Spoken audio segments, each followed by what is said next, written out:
Long before tall buildings touched the sky and steel roads crossed the earth, there lived a young man named Arthur Hale in a quiet coastal village on the edge of northern England. His home was a small wooden hut near the cliffs, where the wind howled like hungry wolves, and the nights carried the chill of forgotten centuries. Arthur grew up with nothing: no wealth, no comfort, no security. His father was a fisherman who never returned from a violent storm, and his mother stitched torn clothes for villagers just to earn enough bread for the day. The world had given Arthur only two things: poverty and pain. But even as a boy, he carried something rare in his eyes: a fire, faint yet unbroken. Every morning before sunrise, Arthur would stand on the rocks and watch ships disappear into the horizon. He would whisper to himself, "One day, I will not be the boy who watches ships leave. I will be the man who sails them." But dreams are heavy when the stomach is empty. At 15, Arthur worked in the old docks, carrying crates twice his weight. Men laughed at him, calling him the skinny orphan, but he kept lifting, kept sweating, kept pushing. For years, life showed him cruelty: cold winters, hunger, rejection, loneliness. At 19, Arthur gathered all the coins he had saved, barely enough to buy a pair of worn-out boots, and walked miles to a nearby harbor where great merchant ships anchored. He asked the captain for work. The captain looked him up and down and said harshly, "You're too weak. The sea will break you." Arthur bowed his head, but whispered, "Let it try." The captain smirked and hired him. That single moment changed Arthur's destiny.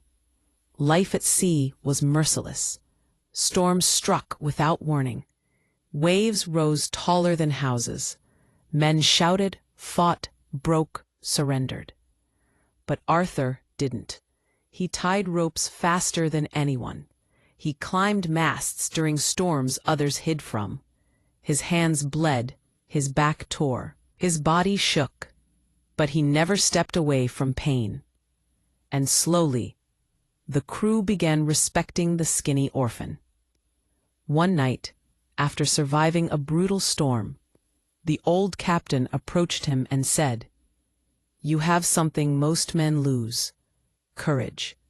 Don't ever bury it." Those words woke a sleeping giant inside Arthur. Over years, he learned navigation, trade routes, business, leadership, maps, winds, stars. While others drank and slept, Arthur studied, fought, planned. Then came the day that would shape history.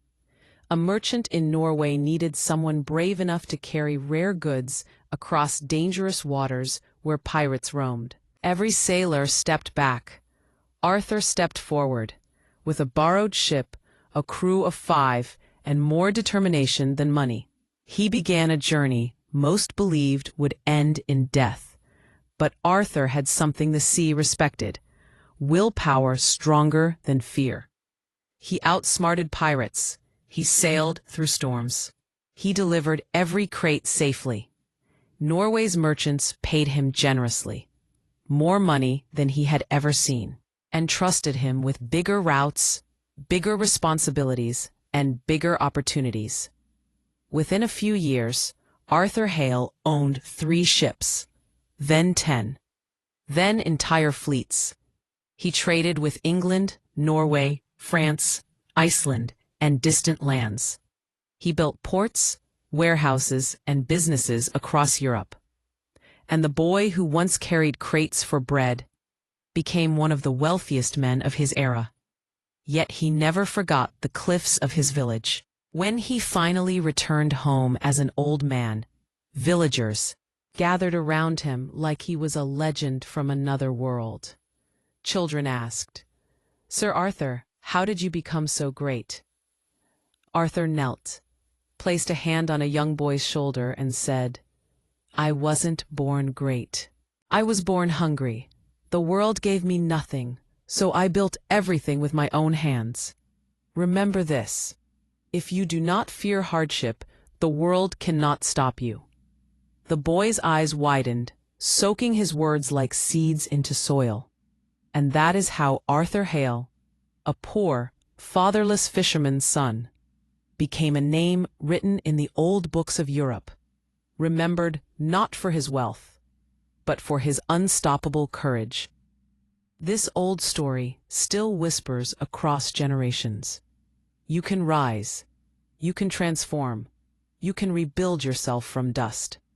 Just like Arthur Hale, just like every soul who refuses to bow to fate.